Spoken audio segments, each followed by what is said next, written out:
안녕하십니까. 이어서 경남 뉴스입니다. 제11회 사천 항공우주 엑스포에 막이 올랐습니다. 올해 엑스포에서는 광복 70주년을 맞아서 대한민국 공군 역사에 대한 전시회 등 다양한 행사가 펼쳐집니다. 최세진 기자가 보도합니다. 꼬리에서 흰 연기를 내뿜으며 창공을 가르는 화려한 비행기들. 8대 비행기가 한 대처럼 일사불란한 움직임이 관람객들의 탄성을 자아냅니다. 공군 특수비행팀 블랙이글의 화려한 에어쇼와 함께 경남 사천 항공우주 엑스포가 개막했습니다. 사천 비상 항공우주의 꿈 우리의 힘으로라는 주제로 열리는 이번 엑스포는 벌써 11번째로 사천의 대표적인 축제로 자리 잡았습니다. 이 항공우주 엑스포를 통해서 어린이들이 꿈과 낭만, 항공산업에 대한 미래를 알 수 있게 될 것이고, 올해 엑스포에서 특별히 눈여겨볼 행사는 항공부품 견본 전시 상담회. 공군 군수사령부의 지원으로 항공부품 300여 품목이 전시되고 전문가의 설명과 상담을 받을 수 있습니다. 지난해 에어로마트 코리아에 이어 단순한 에어쇼를 넘어 국내 항공기술의 홍보와 항공부품 산업 육성에 이바지하겠다는 것입니다. 해외에서 수입하는 항공부품에 대해 민영업체와 협력하여 국산화를 촉진하기 위한 자리입니다. 경남 지역 우수업체의 많은 참여로 국내 항공산업 발전을 위한 계기가 될 것으로 기대하고 있습니다. 광복 70주년을 맞이한 다양한 행사도 마련됐습니다. 임시정부 시절부터의 대한민국 공군 역사를 살펴볼 수 있는 공군 역사관과 최초의 국산 비행기 부하로의 시범 비행도 펼쳐졌습니다. 다양한 체험 행사가 준비된 항공우주 엑스포는 오는 11일까지 계속됩니다. KBS 뉴스 최세진입니다. 산림문화박람회가 어제 산청 동의보감촌에서 개막했습니다. 산림자원의 발전 방안을 함께 모색하는 이번 박람회는 오는 18일까지 계속됩니다. 송금환 기자입니다. 박람회장 안에 관람객들이 꼼꼼하게 둘러봅니다.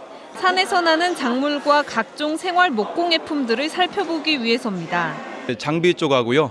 산림 쪽에 대한 장비, 그리고 이제 산림 쪽에 이제 사용되는 나무 같은 거, 인과류가 좀 궁금해서 한번 이렇게 찾아오게 됐습니다. 새로운 것들이 정말로 많은 것 같아요. 산청군 동의보감촌에서 전국 산림박람회가 개막했습니다. 이번 박람회는 산림 경영 관련 컨설팅이 제공됩니다.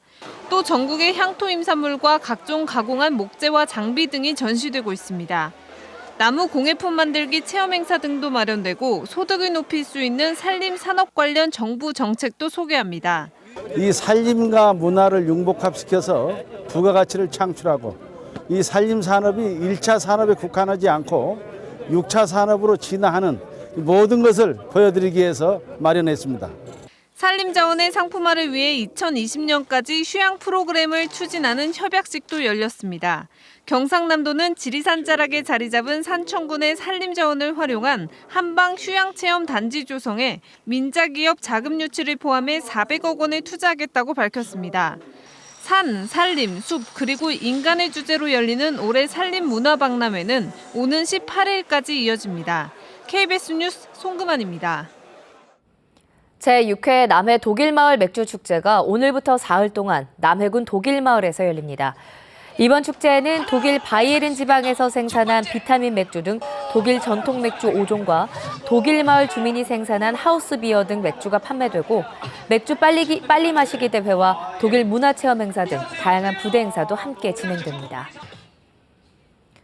오늘 새벽 3시 50분쯤 진주시 장대동에 있는 진주 시외버스터미널 주차장에서 버스 6대가 불에 탔습니다. 다행히 인명피해는 없었지만 소방서 추산 2억 4천여만 원의 재산 피해가 났습니다. 경찰은 목격자 등을 상대로 화재 원인을 조사하고 있습니다.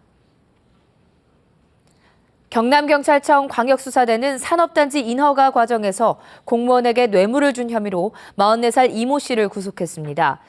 이 씨는 김해시 한림면에 산업단지를 만들면서 인허가를 받기 위해 공무원 4명의 해외여행 경비를 대주고 금품을 건넨 혐의를 받고 있습니다. 경찰은 조만간 금품을 받은 의혹이 있는 김해시 공무원을 불러 조사할 방침입니다. 터널은 긴급 상황이 발생할 때 이용할 수 있는 대표적인 대피시설입니다. 그런데 터널 안에서 민방위 경보나 재난방송을 제대로 들을 수 있는 곳이 거의 없는 실정입니다. 차주아 기자가 보도합니다. 창원의 한 국도입니다. 즉 굉장히 기술적인 부분인데 그 기술적인 마이너한 터널로 들어가자 라디오 신호가 약해지더니 이내 신호가 끊어집니다. 또 다른 터널도 마찬가지입니다. 터널을 빠져나올 때까지 라디오는 아예 먹통이 됐습니다. 소리가 약할 때도 있고 안 나올 때도 있고 그렇지. 불편하기는 불편하겠죠. 민방위 하면은 소리가 들려야 되는데 조금 불편하긴 불편한데. 터널은 시민이 대피하도록 지정된 대표적인 민방위 대피시설. 때문에 터널에서 재난 방송을 들을 수 있어야 하지만 전국 도로 터널 가운데 95%에서 라디오를 제대로 들을 수 없습니다. 특히 경남 지역은 도로 터널 170곳 가운데 단 3곳에서만 라디오 신호가 양호할 정도입니다. 또 다른 재난 방송 수단인 DMB도 도로 터널 10곳 가운데 9곳에서 수신이 되지 않습니다. 지난해 관련법이 개정돼 터널에 라디오와 DMB 중계기 설치가 의무화됐지만 지켜지지 않은 겁니다. 정부와 지자체는 예고 없이 찾아오는 재난 상황에 대비해서 라디오와 DMB 수신이 불량한 터널에는 하루빨리 중계기를 설치해서 터널이 대피시설로는 지정됐지만 정작 정보를 전달할 수 있는 시스템은 허술한 실정입니다. KBS 뉴스 차주아입니다.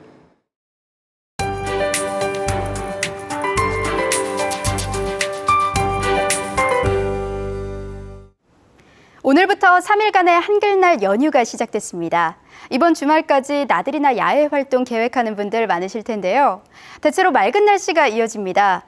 단 새벽부터 아침 사이에 빗방울이 떨어지는 곳이 있겠고 토요일 밤엔 북서 내륙을 중심으로 비가 지나겠습니다. 비가 그치고 나면 낮 기온도 점차 내려가면서 더욱 쌀쌀해지겠습니다. 옷차림을 따뜻하게 하시기 바랍니다. 위성 영상 보시면 우리 지역에는 낮은 구름이 많이 지나고 있습니다. 하지만 구름량만 많을 뿐 가시거리는 시원하게 트여 있습니다. 오늘은 낮 동안에도 제법 선선하겠습니다. 한낮 기온이 어제보다 조금 내려간 모습인데요. 대체로 25도 안팎으로 예상됩니다. 서부 지역도 이맘때 가을 날씨가 이어지겠습니다. 진주가 24도, 거창이 22도로 예년 이맘때와 비슷하겠습니다. 바다의 물결은 0.5에서 최고 2.5m로 먼바다에서 높게 일겠습니다. 내일과 모레 북서쪽에서 찬 공기가 내려오면서 제법 쌀쌀해지겠습니다. 감기 걸리기 쉬운 만큼 건강 관리에 신경 쓰시기 바랍니다. 기상정보였습니다. 의령군이 어자원 증식을 위해 유곡천과 입산보 등 6곳에 토종 뱀장어 치어 8,300마리를 방류했습니다. 남해군이 오는 2017년 가동을 목표로 플라즈마 폐자원 가스화 발전 시설을 추진합니다. 함양군 휴천면 송전마을에서 내일 산골마을 축제가 열려 지리산 둘레길 트레킹 등 다양한 행사가 열립니다. 밀양시 보건소가 학교 안 응급상황 대처를 위해 초중 고등학교 교사 80명을 대상으로 응급처치 교육을 실시했습니다. 진주의료원 재개원 주민투표 서명부의 무효 판정을 두고 운동본부와 경상남도의 공방이 이어지고 있습니다. 경상남도는 진주의료원 주민투표 운동본부가 제출한 14만 4천여 명의 서명 가운데 47%인 6만 7천여 건을 무효 판정했습니다. 이에 대해 주민투표 운동본부는 서명부 주소와 주민등록상 주소가 달라도 유효 인정을 해야 한다고 주장했고 경상남도는 위장 주소, 허위 주소까지 인정해달라는 억지 주장이라고 반박했습니다. 경상남도가 주로 밤 시간대에 야식을 배달하는 전문 음식점에 대한 위생 상태를 점검합니다. 경상남도는 최근 야식 배달 전문 음식점에 대한 위생 상태 불량 등 민원이 자주 제기되고 있다며 오늘 12일부터 야간 특별 단속에 나선다고 밝혔습니다. 점검 결과 중대한 위반 사항이 있을 경우 식품위생법에 따라 행정 처분하고 위반 사항이 개선될 때까지 지속적으로 단속할 예정입니다. 경남 민간어린이집연합회가 내년 누리과정 보육료 30만 원 지원 약속을 지키라고 정부에 요구했습니다. 연합회는 대통령이 국가 책임 보육과 무상 보육을 선거 공약으로 내세운 만큼 결단을 촉구하는 성명서를 냈습니다. 연합회는 또 일일 보육 8시간 의무화를 비롯해 민간 어린이집 회계규칙 별도 제정 등 6개 사항을 요구하고 정부의 성실한 답변이 없으면 단체 행동에 나서겠다고 밝혔습니다. 경남의 주요 등산로 63곳에 안전지킴이가 배치돼 산악사고가 났을 때 도움을 받을 수 있습니다. 경상남도는 이달 말까지 지리산과 화왕산 등 주요 등산목 63곳에 소방대원과 의용소방대 등으로 구성된 가을 산악사고 안전지킴이를 배치했습니다.